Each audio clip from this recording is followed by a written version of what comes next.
Здравейте, приятели! Аз съм Христо Ченов, радвам се, че отново сме заедно. Тук-що се връщам от неделната си тренировка, която по традиция в повечето случаи е тренировка на открито в почивния ми ден и от известен период от време, както за мен винаги почва новата година на подготовка края на август, и свързано и с лека промяна на тренировката, и тя е свързано с работа навънка за издържливост и кросово бягане, което правя в парка, което може да се прави на друго място, но в парка е по-добре заради настилката, заради чистия въздух и променливия наклон, така че е идеална възможност за развитие на вашата издържливост. И точно заради тази тренировка това беше и мотив да направя видео към всички вас, които биха имали полза от тази информация, така че смятам да разясна някои неща за издържливостта и всъщност защо е добре да я развиваме.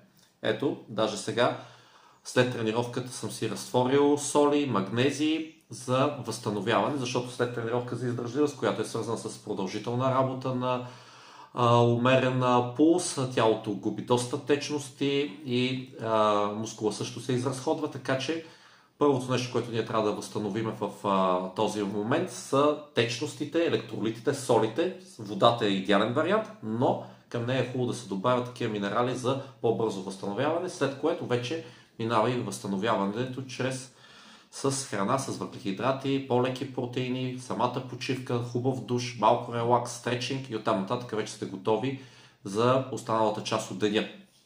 Като говорим за издържливост, обаче ние трябва да знаем няколко основни понятия, които нас ни касаят, защото свързано е повечето тренировките с фитнес и това са по-разпространените. Естествено и останалите видове спорт също имат своето място, но говорим за локална издържливост и обща издържливост. Сега, локалната издържливост какво представлява? Това е способността на тялото или на дадена група мускули да се адаптира към дадено натоварване. Тоест, ако ние почваме да извършваме специфични движения в даден вид спорт или тренираме в фитнеса, избутваме от лека, сгъваме за бицепс, за трицепс, тези мускули, които ги тренираме, те реагират с тази адаптация, т.е. мускулите стават по-силни, нараства тяхната мускулна площ, фибрите, големината им, повече могат да съхраняват енергетични запаси и те освен с сила, те се адаптират и с издържливост, т.е. те могат да извършват по-голямо количество работа. Т.е. това е локалната издържливост. Това е нещо, което е специфично, т.е. ние може да имаме издържливост вследствие на специфична тренировка в дадено място. Т.е. ако не тренираме краката, но да работим специфично за горната част, ще имаме много повече издържливост в дадената група мускули, която ние натоварваме. Обаче има и друг фактор, който е така наречената обща издържливост. Това е издържливостта на цялото тяло и способността да запазва продължителен период от работа. Тя вече се дефинира от други системи. Това е способността на тялото да работи в дълга продължителност от време и да извършва натоварване с горе-долу една и съща интензивност. Тук основни фактори са сърдечно-съдовата система, т.е. работата на сърцето, на белите дробове, на кръвоносната система и част от кръвоносната система на самата кръв, да може да задържа кислород и самите обменни процеси да върват на добро ниво. Тези две неща са свързани, така че ние трябва да работим и за двете. Когато говорим, може да имаме много добра локална издържливост, т.е.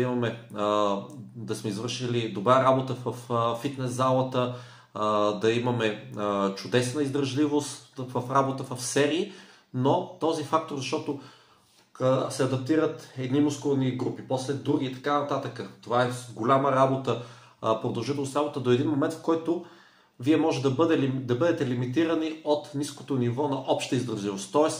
сърцето, сърдечно-съдовата система, белите дробове, способността на черния дроб също така да съхранява гликоген, може да бъде лимитиращ фактор. Т.е. тя може да бъде спънка, т.е. ако нямате достатъчно така наречено въздух и издържливост, вие не може да развиете пълния си потенциал. Т.е. вие да може да, ако сте работили специфично само върху локалната си издържливост, но не сте правили упражнения от общ характер, като бягане, колоездене, плуване, гребане, ходене по стълби, различни игри с променлива интензивност в продължителен период от време, т.е.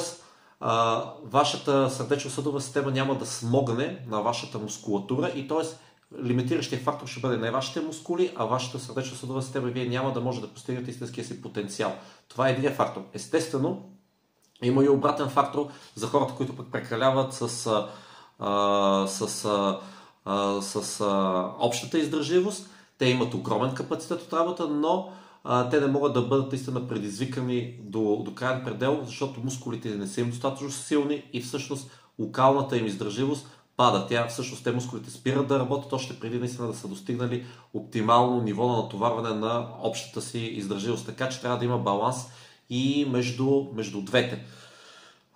Какво ще спечелим от работата с издържливост? Това, което аз примерно правя и което го препоръчвам на повечето хора, които са на различно ниво от натоварване, също върши работа да добавят 2-3 тренировки седмично от общ характер, които да бъдат поне 20-30 минутки бягане. Ако бягането ви е стресиращо, заставите, използвайте колело, което е по-щадящо, крос тренажори, гребни тренажори, абсолютно всякакъв вариант. Плуването е чудесен вариант, в който вие да поддържате тази издържливост. Какво ще се получи вследствие на продължителната работа от този характер? Ще се получи първо адаптация на сърдечния мускул. Както съм го казал и в други видеа, това е най-важният мускул в човешкото тяло. Той никога не почива и ние за него трябва да се грижим. Имайте предвид нещо друго, което има и контрапродуктивен вариант. Когато прекалено много работиме с тежести, особено когато сме с по-голямо тегло и работиме с голямо натоварване, и ако това е свързано с повече приемане на храна, на калории, се получават рискови фактори за сърцето, защото сърцето е всъщност мускул, който като извършва такъв тип натоварване, които са с висока интензивност, но краткотрайно натоварване, особено когато говорим за работа с тежести, свързано с апнея, задържане на въздуха, се повишава изключително много вътрешното налягане върху кръвоносната система, върху мускулите, покачва се драматично. Сърдечният мускул става много силен, той хипертрофира, което е добре, но също така получава и така нареченото по-слаба възможност да контрахира. Неговата еластичност намалява, т.е. да атрофира прекалено, т.е. хипертрофира прекалено много, което в дългосрочен вариант прави невъзможността да се съкращава за силно до край и се получават различни аномалии в сърцето, което води естествено до неблагоприятни сърдечни заболявания. Затова, когато работим вече на по-нисък пулс, на около 50-60% от максималната пулсова частота за продължителен период от време, ние работиме много добре върху неговата помпа, т.е. тя се съкращава и съкращава дълъг период, което действа освен за изграждането на добри кръвоносни съдове върху неговата биохимия на клетъчно ниво, върху неговата инервация, но също така и върху неговата еластичност на всички тези стени, мускулатури, клапи и така нататък, както и върху самата кръвоносна система. Тя също е изградена като тип помпа, работи много по-добре и отлага, т.е. изчиства от наложените отпадни продукти, от обмяната на веществата и зарежда тялото с кислород много по-добре. Така че първото нещо, което ще бъде сърцето. Освен това, той ще стане много по-ефективно от гледна точка да изпомпва със всеки удар по-голямо количество кръв. Защото ето тук горе-долу в тази чаша са около 100 и малко милилитра течност. Със всеки един ударния обем, мога да го казвам по спомен, има може би около 50-60 милилитра. При трениращи и при нетрениращи този ударен обем, т.е. с един удар, колко кръв сърцето изпомпва през кръвоносната система, се увеличава драматично и по този начин той може да работи много по-икономично. Вместо да работи и да се мъчи, да прави много къси изпомпвания, много къси съкращения, систоли, той работи много по-икономично, защото получава същия и много по-голям дебит с много по-малко ударен обем. Затова спортистите имат много по-ниска пулсова честота и това обикновено е белег и за дълголетие и по-добро ниво на сърдечно-съдовата система. Другото нещо, което ще работи добре, са белите дробове. Техният капацитет, т.е. способността да поемат чисто физически въздух, ще се покачи неколкократно, не неколкократно, но с доста проценти, примерно от 2-3 литра може да се покачи до 4-5 литра и нагоре, в зависимост от вида спорт, който правите. Т.е. способността той да се разширява мускулите, които работят в диафрагмата, междуребрените мускули, те ще станат също много по-силни, много по-ритмични и ще може да поемат много повече кислород. Също на биохимично ниво кръвта ще има много по-голяма способност да задържа кислород в себе си. Това са големи преимущества. Т.е.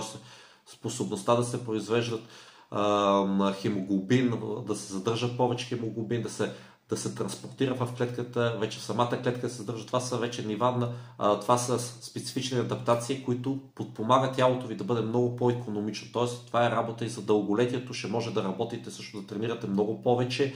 Получава се самата клетка, изгражда повече митохондрии, които са основните енергоцентрали. В тях се произвежда аденозин трифосфат, цялата, дори анаеробните механизми са пряко свързани с митохондриалната плътност, въпреки че митохондриите са свързани с аеробната издържливост. Това ще има отношение към вашата способност да работи сила, както натрупването на гликоген в мускулите помага. Естествено, прекалено работата са за издържливост има негативен ефект, ако търсите наистина покачване на мускулна работа, защото се натоварва прекалено голям стрес, прекалено много калории се губят, няма да имате възможност да полагате достатъчно интензивност в другата част, но както ви казах, 3 пъти седмично специфична работа за издържливост, плюс загряването и работата в фитнеса с малко повече повторение, по-кратка почивка ще има чудесен вариант за вашата издържливост. Избирайте също общо физически упражнения, като клекове, подскоци, обръщания, напади, набирания. Това са коремни преси, това са упражнения, лицеви опори,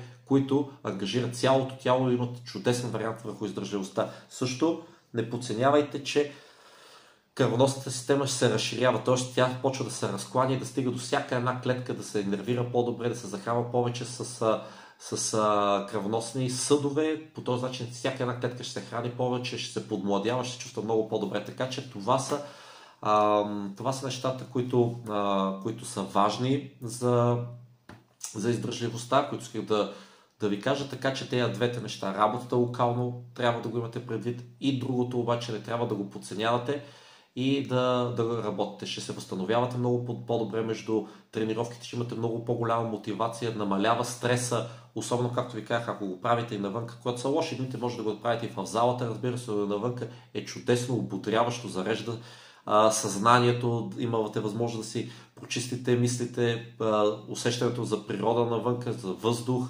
са много благотворни и за самата ваша мотивация и вътрешен мир, така че не го подценявайте. Мисля, че това ще бъде едно парченце от пъзела за вашата добра кондиция и физическа подготовка, така че всичко е навързано. Работата с тежести, общо физическите упражнения със собствено тегло, работата за гъвкавост, тази за издържливост, плюс доброто хранене, възстановяване и поставяне на цели и изграждането на дисциплина ще дава една пълна картинка на вашето общо физическо състояние да бъде наистина добро. Надявам се, че не съм изпуснал нещо важно. Ако е така, може да коментирате. Ще се радвам на всеки един коментар. Може да споделите видеото, да го харесате, да се абонирате за канала, за което съм ви благодарен. Очаквайте скоро време нова и полезна информация. Така че наблюдавайте канала. Аз съм Христо Чернов. Желая ви успех. До скоро!